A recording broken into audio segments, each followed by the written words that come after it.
Hello from the Richland Hills Public Library. I'm Miranda, the youth librarian, and today we're going to be doing a really cool art project using salt as our main ingredient. So it's also a science project, not just an art project. It's a little bit of both. So for this project, you're going to need some paints. You're going to need some water.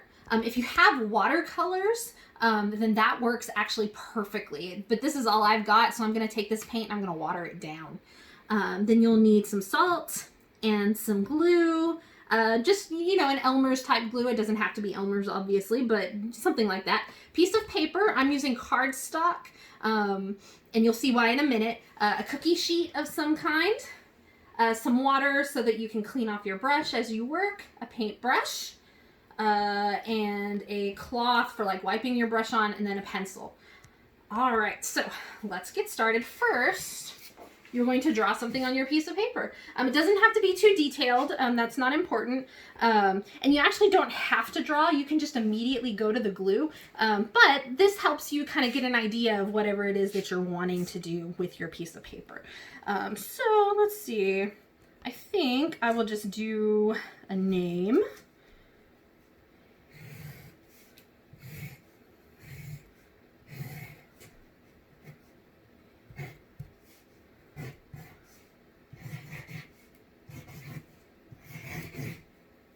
That D is really funny, but that's why we're using a pencil. I could erase it if I wanted to, but we're fine.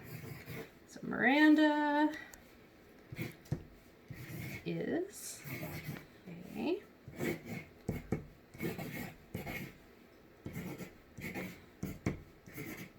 librarian.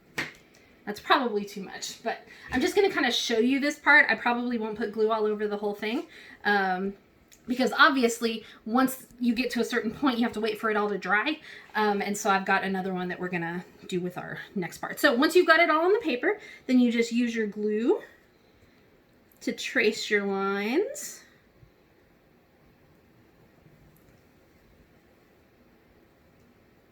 And my glue's a little runny, so as you can see, it's not tracing perfectly. So if you wanted to do something more freehand, you could do like just a free-form shape or set of shapes or something like that. All right, I'm only going to do my name because, again, this part is just for demonstration on how to do the salt part. Okay, so then we're going to take our cookie sheet, make sure our paper is in there. And then the last time I did this, I think I kind of overloaded it on salt. I really don't know what a good glue to salt ratio is. But you definitely want there to be salt on as much as possible.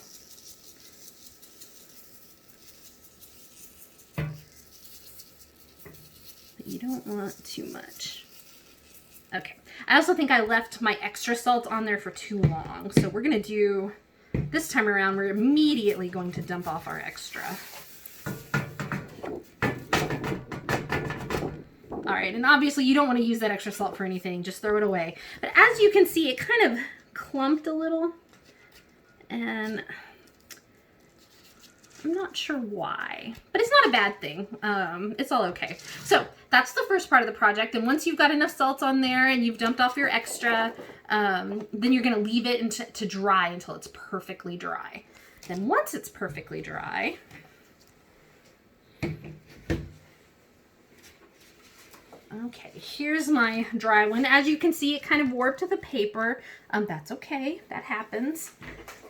And then let's get the paints. As you can see, I have watered them down. And this is a really great way to teach a little bit of color theory, because what's going to happen when we pick our paints, let's do some yellow and red for our sun up here. What's going to happen is that the colors are going to blend together. Let's get some of our red.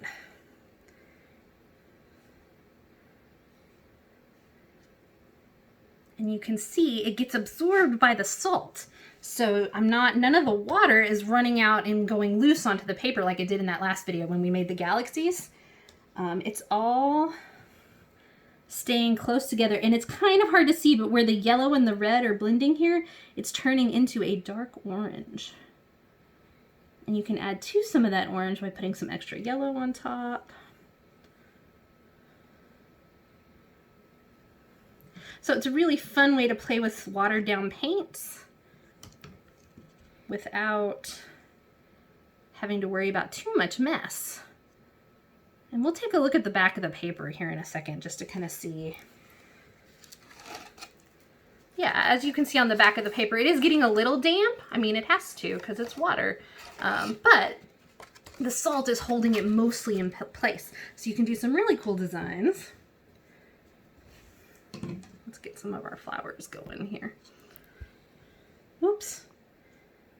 I let it drip, so it kind of got a little messy there for a second, but that's okay. But yeah, the salt is, and let's see if I can remember this word, it is hygroscopic. And that just means that it can absorb the water, the liquid water, but it also means that salt can even absorb water out of the air, which is really, really cool. All right, let's get some of our yellow in there.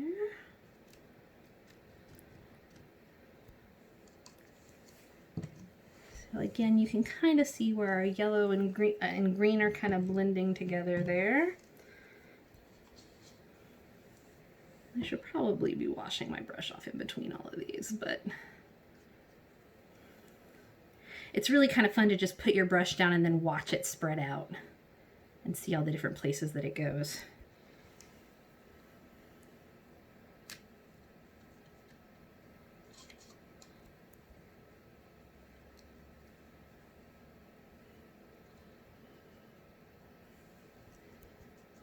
Just like that. So you can do this project over and over again. Obviously, you're going to have lots of paints left over to do as much as you want.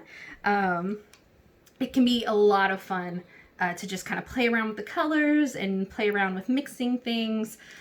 You can put something underneath your table if you want to for this one. But as you can see, I mean, the water really kind of pretty much stays on the paper. So you really don't, unless you're worried about like splatter mess, you really don't have to worry about putting anything else down. All right, so there is our project for the day. Thank you so much for watching. Remember, if you do your own at home, please make sure to take pictures and tag us either on Instagram or on Facebook so that we can see all the lovely things that you've been making. Thank you so much. Have a good day.